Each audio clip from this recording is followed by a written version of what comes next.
get started with a joint seminar between Complex Human Data Hub and Cognitive Neuroscience Hub. We welcome Catalina Torres. She's down from the University of Zurich, where she's doing a postdoc.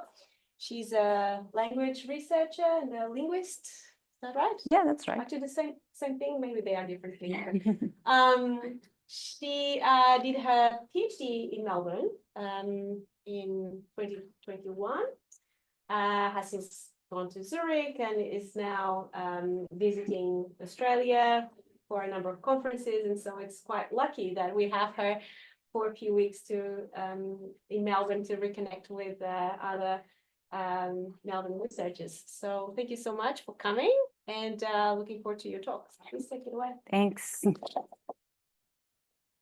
Hi, everyone. Thanks for the lovely introduction. And so today I'm going to be talking to you about language. And I'm thinking this is maybe not the main topic for a lot of you. So I hope I can break this down in a way that is accessible. And if you have any questions, just let me know. So today we'll be talking about two really important aspects of language for me, which are syntax and prosody.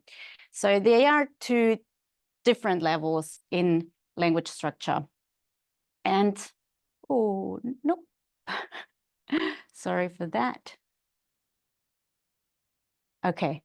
And before I start with that, I would like to acknowledge my collaborators on this project. So this is something that I have been working on for quite some time. And I'm working together with the syntacticians, with neuroscientists, and we're a group that is coming together doing this. So in today's talk, as I already said, I'll be talking about syntax and prosody. So here I have a syntactic tree, which represents the hierarchical structure of the utterance, "Anna met a cheerful man in a tunic from a remote village." What I'm trying to exemplify here to you is that we have words that unfold in time in a linear way, but they are related to one another in a hierarchical structure that isn't necessarily linear. Here on the bottom, you can see the waveform of the exact same utterance when I recorded myself saying it. This, of course, unfolds in time. It's bound to time in a linear way. And in prosody, we also have a structure that helps us chunk what we hear, which is also hierarchical, but it is not the same hierarchy as the syntactic hierarchy. So how do we bring these two things together? And for quite some time, especially in psycholinguistic research, it has been suggested that prosody helps syntax. So to say, the processing of syntax is helped by the prosodic structure. And also in more recent investigations, it is said that syntactic structure is better processed neurally thanks to prosody. So I am a prosodist myself, and I like to see prosody as a very important structure of language. But I think that we also need to be careful about what we say about language and how things really interact with one another. Now, let's move to West Germanic languages. This is a language family originally from Europe, where we know that we have different syntactic structures. So we can have varying word orders within these languages, and they're all related to one another. Beginning with the easier case of English, which will be familiar to all of you, we can see here that we have a verb structure. We then have taught Hans, so have taught, these are the verbs that we're interested in. And then we have the argument here in pink, which follows to feed the horses. So the horses are the object, and this is the argument. We have a very clear structure, one next to the other. But in a language like Dutch, things can look different.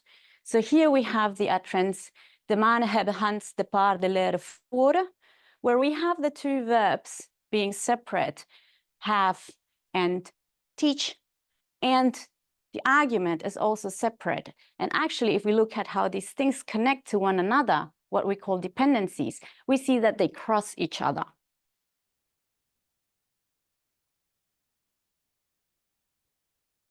Now, if we look at High German with the same color scheme, die Männer haben Hans die Pferde füttern gelehrt, we can see again that the verb here in green is separate.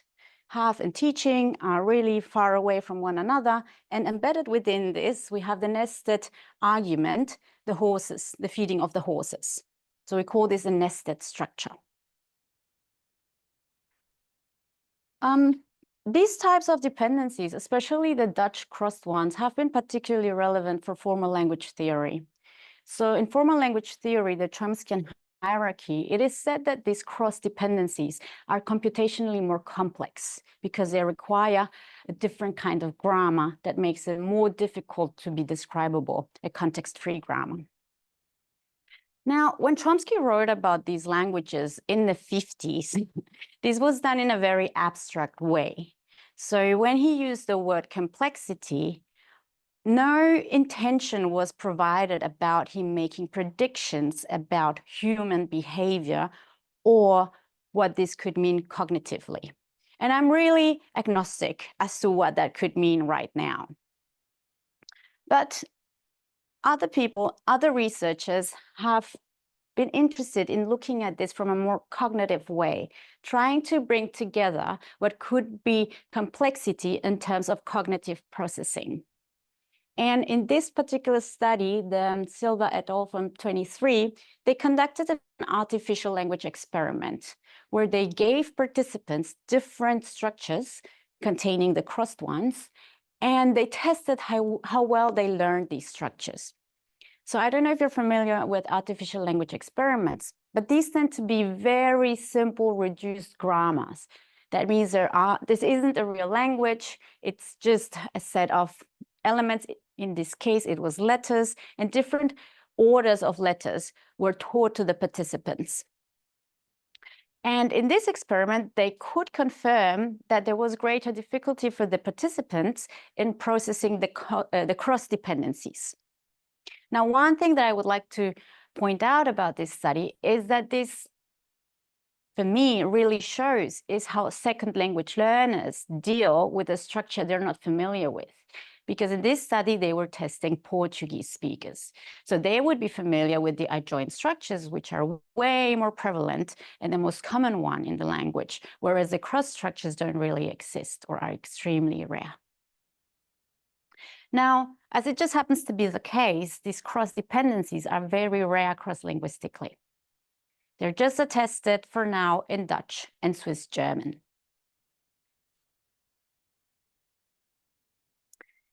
And I'm not the first one thinking about these structures and how we could think of them in terms of processing, because already in the 80s, this was a hot topic. So here we have researchers thinking about the structures in Dutch and German and what could be a reason for different kinds of processing. So for instance, the fact that there is a memory load. The verb that awaits to be understood or heard at the end of the utterance in German could impose some kind of constraint, for instance. Equally, for Dutch and German, there is a necessity to keep in mind or to keep it in memory a track of the noun phrase, the noun that is being talked about. So to understand if or to evaluate if there were any differences in the processing of these structures, a set of experiments was conducted. Oh.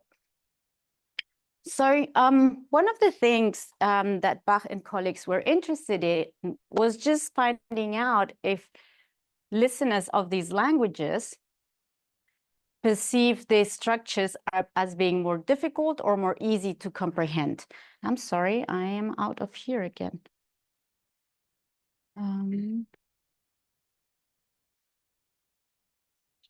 Yeah.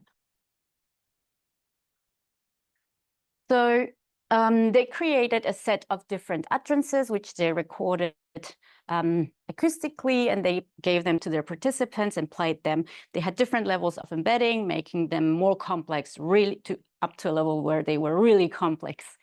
And they asked them if they found them easy or difficult to comprehend. And overall, the German participants rated the utterances as being more difficult to comprehend. whereas the Dutch participants seem to be okay with them. When they conducted comprehension questions to find out if that was really the case, they found the same. The Dutch participants were more okay with the cross dependencies and with these kinds of structures, whereas the German participants showed more problems with them and had fewer correct responses. Yeah. Just clarification question. Is this grammar an artificial one or a Dutch grammar? Dutch. This is Okay. Dutch, normal German, or normal German constructed sentences, but in the language. So then, is it that surprising that the Dutch found it easier because it's their language rather than the Germans? Oh, the Dutch were tested in Dutch and the Germans were tested in German. Okay, within their own language. Yeah. Okay, Yeah. And so at the time, Bach put forward two hypotheses why he thought this would be the case. So this is contradicting formal language theory, really, right? The Dutch should have more trouble understanding these cross dependencies, and the Germans should be more at ease, according to formal language theory, which they're not doing. So the question is why? And what they say at the time is that it has something to do with integration. So here, what is highlighted is it's important when information becomes available and what kind of information it is, because this will help you do something with it. So in Dutch, the verb becomes available earlier than in German, and this is argued to be something that is helping the Dutch listeners. And additionally, they say that this maybe has something to do with prosody, with the prosodic structure of the language, which they claim to be more lexical in German and more syntactic in Dutch. Now, I am a phonetician and I had a really big question mark about this because they do not provide any acoustic evidence for this. And Dutch and German are very, very closely related languages. If I don't see the data, I have a hard time seeing this difference. They are very similar in their intonational structure. But I find it really interesting that they suggest this because we can look at this. So now coming back to, or going more into prosody and intonation. Intonation is a part of, it's a structure that belongs to prosody. And for German, the observations already back in the 70s tell us that intonational structure is completely predictable from the syntactic structure of the language. Okay, so if we know the syntax of the utterance, we can predict the intonational structure, unless there is a change in semantic value, which can be marked in intonation, or if there is a change in pragmatic meaning. So it can be a difference if, for instance, you want to ask a question, you will raise your intonation at the end of the utterance in German. So this changes the intonational structure. But other than that, syntax gives you the template for how this intonational structure is going to look like. And German, High German, and Swiss German, they're related to one another. This works pretty well across West Germanic languages. I'm going to assume the same for Swiss German. So now getting on to our experiment on Swiss German, we have the very rare and great case for this experiment of having all three types of dependencies in Swiss German. We have the crossed ones from the Dutch, we have the nested ones from High German, and we have adjacent ones as well. We are departing here from the point of view where all of these dependencies are equal in Swiss German. So what does this mean? It means that they are not marking any kind of semantic information with word order, which some languages do. They're not marking any kind of information structure. They're not marking any kind of pragmatic meaning either. We also assume that they're sociolinguistically equivalent. So in some languages, some kind of different structure can be used to mark your sociolinguistic status or your persona, depending on what researcher you're citing for this. So we're assuming that they are all equivalent. You're not marking any particular affiliation with any group. And additionally, although we consider them to be equal across the different dialects spoken in Swiss German, to be entirely sure, we're only considering Zurich German. So in a production experiment, we are investigating how speakers of Zurich German produce the different intonational contours across the 3 different word orders. And the question behind this is if we can find a rule, a grammar rule that can help us predict what intonation is going to look like across the different orders. That we recorded 20 participants of Zurich German. They all live in Zurich. At least one parent speaks Zurich at home. They are all university students, 20 to 33 years old. We conducted what is called a controlled reading task.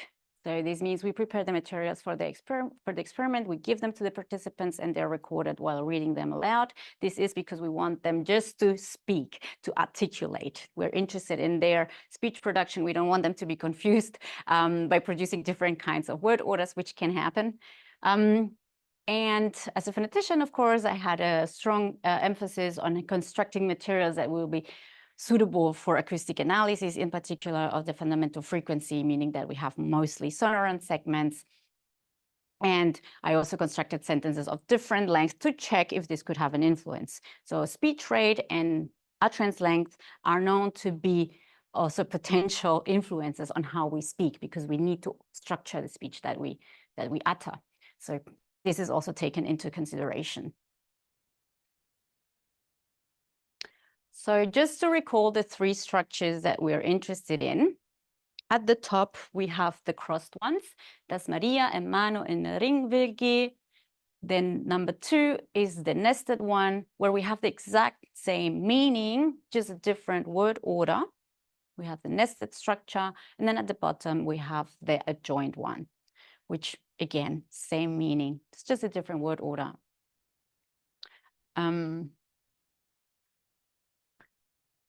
Okay. So there is, of course, some data processing that happened. And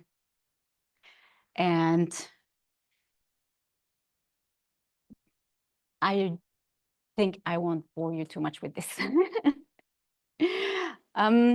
So what's more important is the measurements that were taken. So across the part of interest, the region of interest in the utterance, I extracted 150 measurements that were then analyzed with generalized additive mixed models later on to see if there are some differences. Oh no.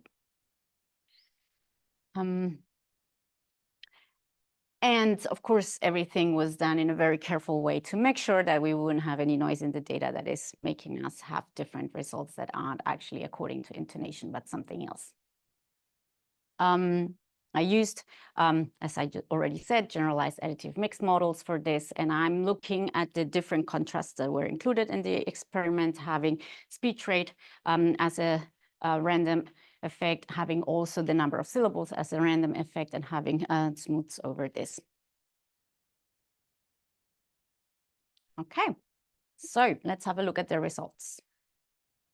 Here you can see the smoother fundamental frequency for the different word orders with short clauses. So here we have always, as you can tell, a different contour. For instance, if you look at the adjoined one at the very left, we see that the red line goes up again at the end, whereas we don't see the same for the other 2 structures. So overall, looking at it from a global perspective, we can see that there are some differences already by just looking at the data in this format. Now, of course, we're interested in the differences. So looking at these plots contrasting the different word orders against each other, what we can see is that they mostly differ in what is somewhat in the middle of the utterance and towards the end of the utterance.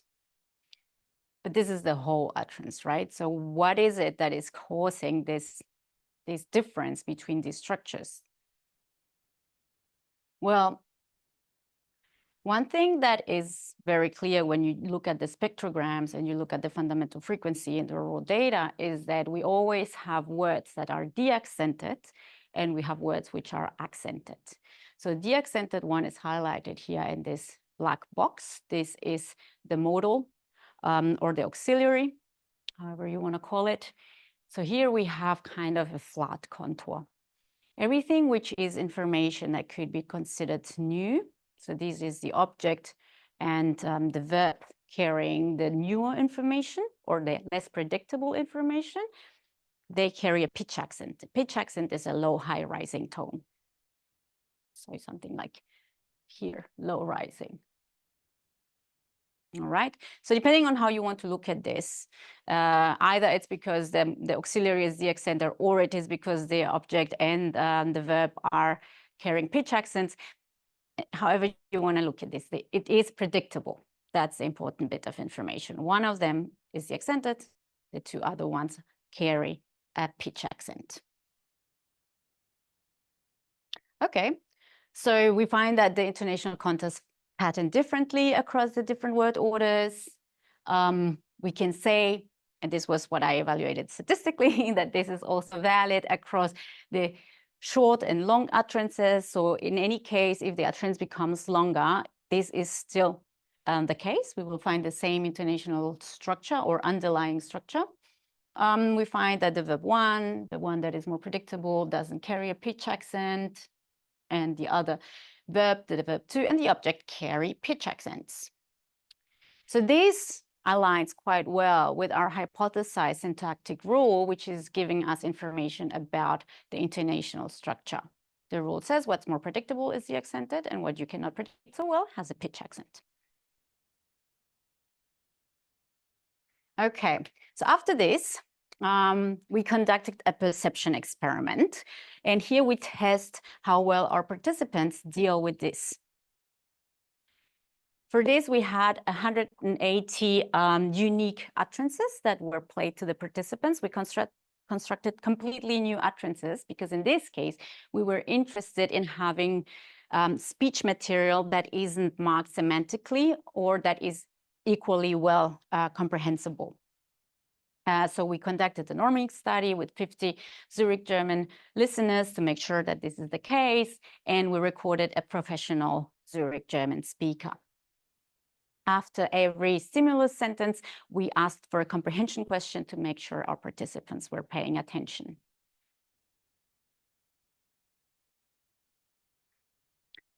So again, we have the 3 different word orders. We also had interspersed fillers in the experiment, and we added a prosodic manipulation. So we have one natural and we have one prosodically manipulated variable. And what was this prosodic manipulation? So first of all, I conducted what was a pitch accent attenuation. So these pitch accents I was just talking about, how important they are. I just made them less strong. And I also changed the duration of the vowels. In particular, I was interested in having a reduced prosodic boundary. So there are a couple of studies out there looking at how humans process prosody. And a lot of the time what they do is they take the fundamental frequency, they flatten it, they take it away. I find that that is highly unnaturalistic because it creates a very robotic voice. And of course, your brain is going to react to that. It's doing something because it's different. It's not natural. It's not familiar to you. Now, with this approach, what I'm trying to do, or what we wanted to do, is to have something that is more like a really flat kind of board prosody to check if listeners have a harder time understanding syntax then, because they're not getting the prosody that would help them.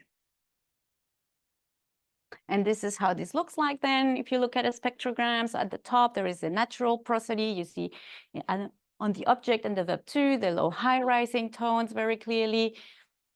In the panel at the bottom, you can see that this is lower and the durations are more equal across. So I also lengthened short vowels to make them more similar. And also participants, a lot of them didn't even realize that there was a manipulation. So it's really subtle.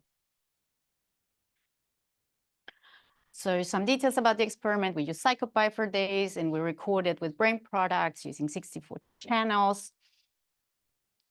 And now for the behavioral part, we recorded the response times. And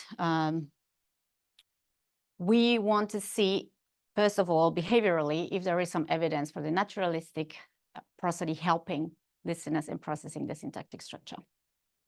So these are the results for the at a logarithmic scale for the response times for all the 3 different word orders. So at the very left, you have a joint, then you have crossed, and then nested in green. So I don't know if you can see that so well from where you are, but if you just eyeball across these, you will see they're fairly similar. And I also looked at them using logistic regression to see if there are any differences. The differences are negligible. They're very much the same.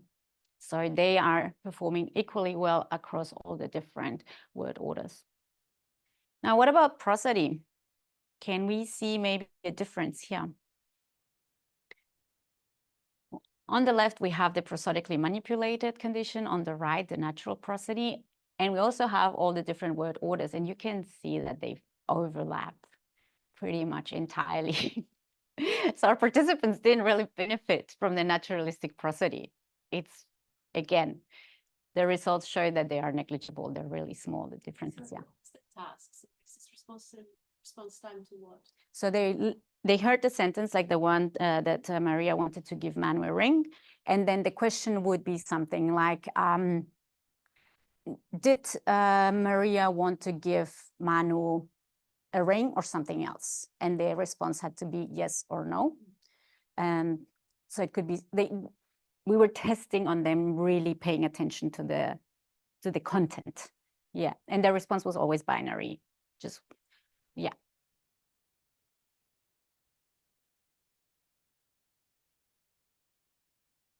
Now, maybe on task difficulty, when I looked at this, we had a response rate for our stimuli sentences of something like 75%. So it was, they could complete the task, but it wasn't for free. They had to focus on it, yeah. Now, moving on to the EEG data and the questions that we would like to answer with this. So is there a representation of these dependencies in the brain? Is there a signature of them in the brain signal that we could measure? And if so, is maybe prosody, as it has been suggested, helping in some way the parsing of these word orders? Now, this is all work in progress. So I'm showing you some preliminary results. Oh, yeah. And we want to see, of course, also if there is a relationship between the behavior and the neural representations. OK, so we have started different analyses. And one of them is using a decoding approach. So the purpose of using the decoding approach is to see if we can find a different grouping for the neural computations that we can measure with the EEG. And for this, a linear classifier is trained using a machine learning approach where we give the model some data, we train it on it, and then we test if it can keep apart the data that we give it that it didn't know. So we use logistic regression using just a binary comparison between 2 sets. And for this, we also use k-fold cross-validation and the ROC-AUC scoring metrics to make sure that our model is performing as we want it to perform. And here are first results for our analysis, which takes the EEG signal of the participants when they're listening to the utterance. So this is just taking all of it and putting it together and giving it to the decoder.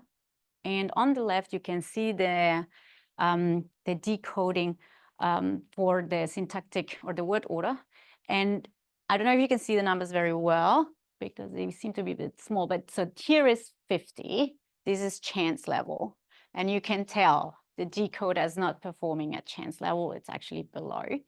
So it's not performing very well. It cannot tell apart which of the utterances the participants were hearing. Now, if we look at the right side for the prosodic manipulation, these results are a bit more encouraging. So here, 50 is not even on the scale. So the decoder performs much better for the prosodic manipulation, meaning that there is a difference in what the brain responses are to these 2 manipulations, and the decoder is capable of telling them apart. So completely different results. Now, of course, if we take all of the signal and feed it into the decoder, this is kind of very broad still and not very controlled. So a time-resolved analysis is better suited for this, which is also something that we have started doing. So here at 0, we have the onset of a word of interest, okay, which is around here. And in the continuous line, we have the natural prosody, and the dashed line is the manipulated prosody. And here we're looking at the onset of the object. So the object, remember, is a word carrying a pitch accent in a natural condition. It is one that would be affected strongly by the manipulation. And we can see that the decoder performs better above chance level with the naturalistic prosody. And it has a harder time, mostly below chance, with the manipulated prosody. Okay, so this seems to be some indication that for something more specific, like a target word, an object in the utterance, there is a difference in how the brain is responding to it. Again, this is based on the prosodic manipulation. If we look across the different word orders, also with this time-resolved analysis, overall, we seem to get the same results. There is no crucial difference across the different word orders.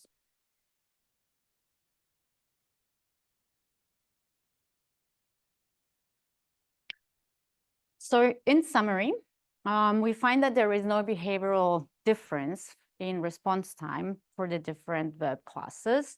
Participants perform equally well for all of them. I mean, this is an offline measure. Maybe if they were under more time pressure or something like that, we could get some more differences, but this is not what we're finding right now. And I don't know how much we would have to push them to get that out of them.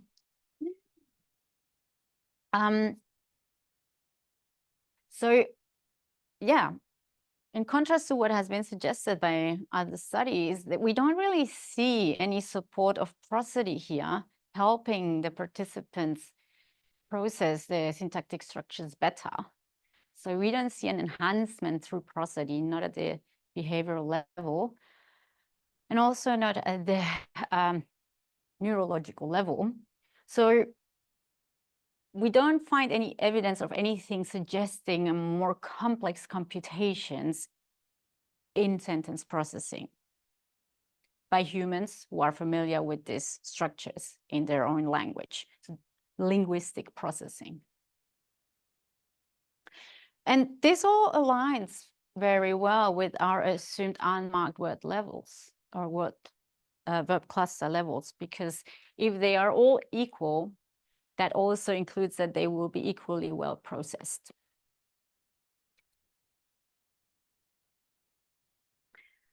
And we find that there is some evidence for a difference in processing for the different prosodic manipulations. So at the auditory level, it is doing something, or our brains are being stimulated differently, or the brains of our participants are being stimulated differently, and they're engaging differently with the prosodic material. Here we can see that there is a difference. But as I said, prosody and syntax are two different levels. And natural prosody is better decoded. So as an outlook, we think that it is very likely that all verb classes are equally well processed in an equal way, and there is no crucial difference between them. Of course, the rest of the data still needs to be analyzed, but we're not finding any indication of this. And this is not the only project looking at these kinds of structures in our lab. So we also have some other evidence. For me as a prosodist, of course, what is really important too is to consider the role of prosody, because if we assume that prosody is so helpful for syntactic processing, but we don't find any evidence for that, then we have some conflicting evidence here. And maybe its role has been overstated, or we're not looking at it from the right perspective. Or maybe we just need a more nuanced way of thinking of what prosody is doing when interacting with syntax.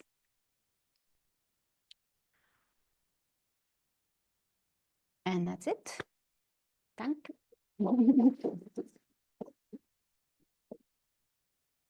Thank you very much. All right. So, got this question? So, sorry, I didn't understand the Zurich German speakers. So they were presented with German sentences, right? With Zurich German sentences. Zurich German sentences. So what is the most common type of word order in Zurich German? Yes, that's a question that always comes up. I should have, but now I can use the opportunity to explain you a little bit about the sociolinguistic context and the linguistic situation in German in Switzerland. So Swiss German is not a standardized language. It is, there are different dialects spoken in different places. One of them is Zurich German. So all of the participants acquire or go to school and learn a standard German variety, which isn't Zurich German. That's what they really speak at home or with their friends. So there is already this discrepancy. And now, when thinking in terms of how to quantify language, when a language isn't standardized, and for instance, the newspapers aren't written in Swiss German, it's a bit more difficult to have a corpus where you can look up these things. So we don't have the same amount of data available for Zurich German to clearly, I can't give you some clear numbers, is what I'm trying to say, but we have had some people looking into this as far as possible, and there is no clear difference between any of the verb clusters. So like in standard German, there is less cross dependencies. In standard German, it's agrammatical. If you say that, if you use that word order in standard German, it's agrammatical. It doesn't work. They use cross dependencies. Yes, exactly. So basically, these people are more likely to be exposed to like all these word orders at the same time. Yes, yes, yeah. That's what we claim. What we think is the case. As I explained with the numbers, it's a bit harder to demonstrate that because we don't have the same amount of available material to analyze in the same way. Yeah.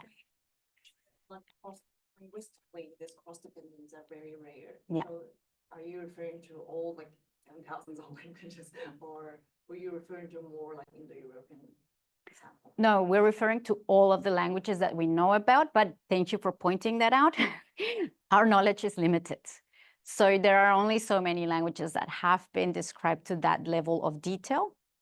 And from our own perspective, we think that it's very possible and likely that this structure also exists in other languages. It's just we haven't encountered it. Yeah.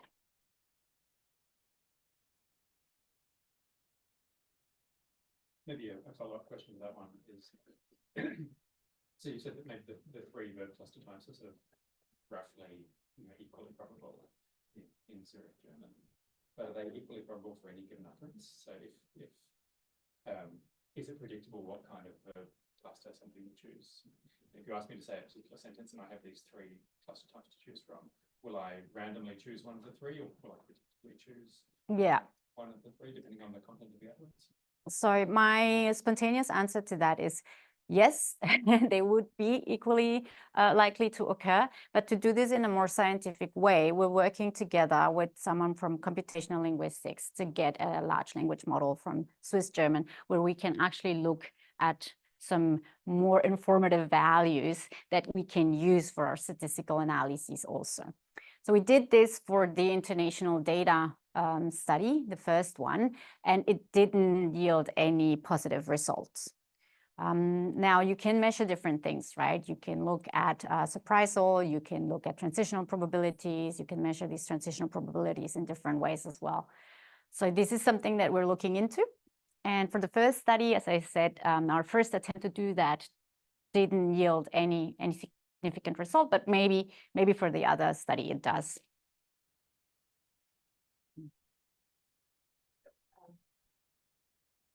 So if we just jump out of the prosody literature, what are what do you think the most possible explanations for cross dependencies occurring. Why they occur? Yeah, why they occur and why people just process it as the same as the other word orders. Two big questions at once. I don't know. Yeah.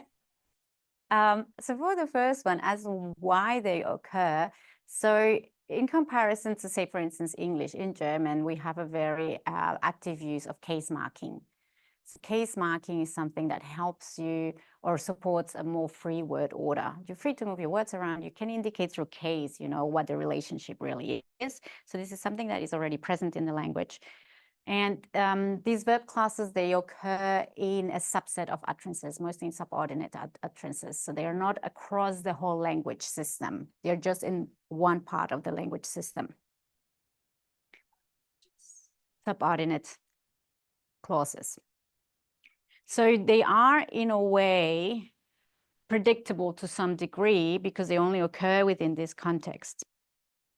They're not, it's not an entire freedom of word order in the language. This is a set of utterances where this is possible in subordinate clauses.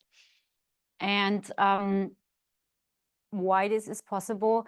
Because I think that they can be processed, and why wouldn't you be able to have the freedom to have them as well?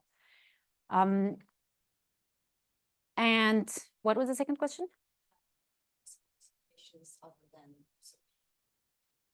for like processing like with no difficulty. Oh, wait. So that without, even with the impoverished prosody, they can still process. Yeah. Okay. So this, yeah, I guess this comes back to the question of complexity. Complexity for whom, at what level? So we can think, for instance, in terms of prosody enhancing or supporting syntactic processing, perhaps in first language acquisition, when children are starting out learning a language. And at that point in time, as a language learner, you are being confronted with a whole system that is really large and vast. So you need to be able to select what you're going to pay attention to. Perhaps at this level, prosody is playing a more important role. When you're an adult, you already have this knowledge. So maybe this is something that is superfluous at that level and you don't need any more. You know, you're exposed enough, like the frequency effect, you know, you're exposed enough and it became a habit. And it's like a part of your brain that just does it like without any additional cost or anything. So language is a multi-channel phenomenon, right? We have a lot of information encoded, and perhaps we don't need all of the information at every time. And yeah, some of it is already available. You don't need to go through that again. You already know what's going on. It's for now, my hypothesis, yeah. So a question probably naive, because I don't really know much about language at all, but from a non-expert perspective, when I think about prosody, I would think that the function would be more to provide emotion rather than content. And so I wonder whether that's what's there for, not for not for what you're saying, but for what you're not saying. Yeah. So I think both are possible at the same time, and research has been also, so a line of research indicates that this is the case. So prosody is linguistically structured, and at the same time, our voice carries a lot of information about ourselves, like our mood and our feelings. And so the term emotional prosody has been going around, I think, especially more in psychology, of course, from a linguistics background. When you look at both, they are together in the same channel, meaning that you can still have, or you will have, linguistically structured speech that has another layer of emotion coming on it, which can be expressed, for instance, in terms of loudness, which is something that you can measure, or in terms of having a more jittery voice, which is also something that we can measure. So this will be present, and still you will find the linguistic structure that is in place.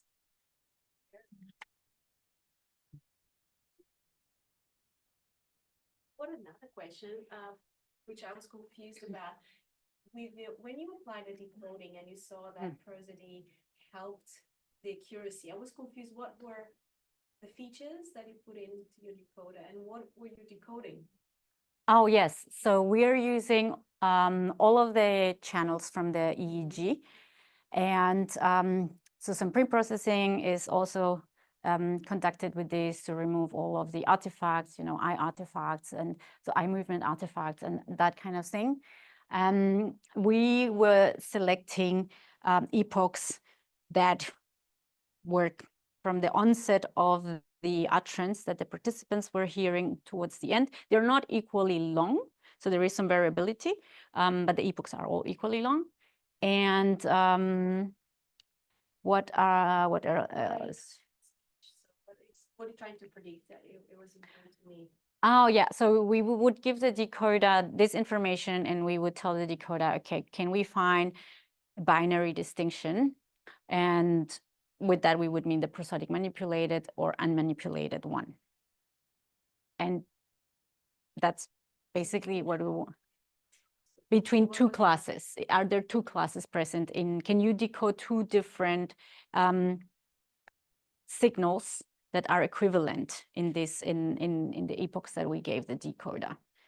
So of course the decoder doesn't know that we want to find out about prosody, but we just ask it to give us a binary, a binary distinction, or in What are the labels of the two possibilities? the labels.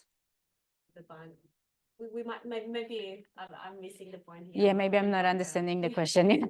So usually the sort of decoding methods that I've been using, which we try to predict in case of binary classification, might be able to ask, oh, is the person seeing orientation this way or that way? Or if we are classifying patients, it would be, is this a patient with schizophrenia or is this a control? Yeah. So these are the two labels in Yes. that I'm usually see. So I'm not asking if you're doing a binary classification, what are the two possibilities? Yeah, so we have them in separate models. So one would be the one for one is prosodically manipulated and one is prosodically unmanipulated. So those two. And in the other one, which is where we include all of the data again, but we have three categories. We have the three verb clusters, and we would say these are the three categories. Yeah, not any other. So in the experiment, we controlled as much as we could for participants being equal and comparable. So we're not including other variables. Yeah. Yeah. I'm just curious, in the relevant literature, if anyone did this kind of study. So children who are exposed to like English, for instance, and then they give a cross-dependency sentence structure without any prosody, like flat. And then in the other condition, you would have that prosody and that kind of stuff like with children.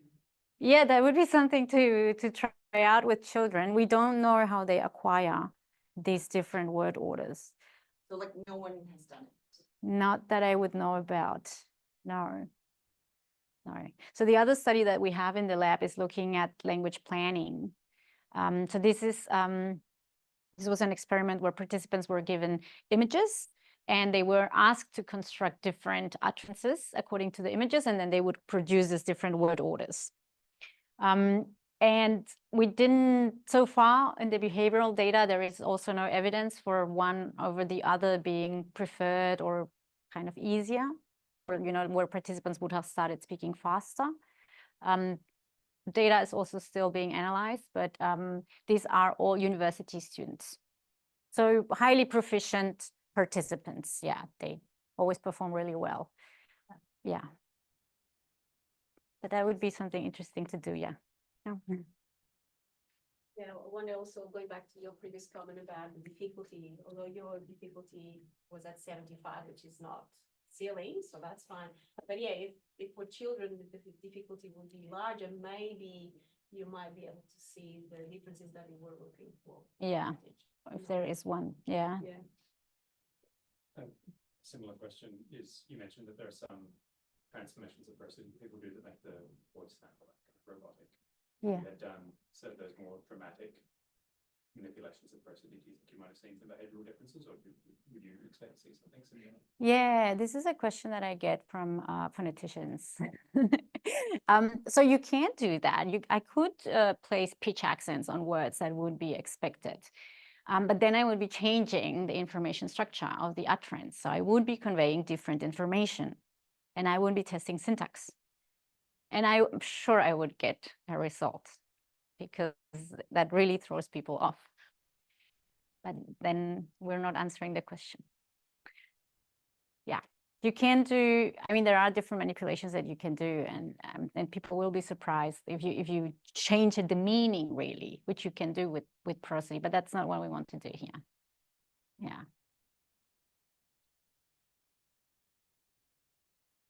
Well, you have another No, question? no. We still have, you had a lot of questions, so that reveals a lot of interest and engagement with the presenters. So let's thank Catalina again for. Thank you.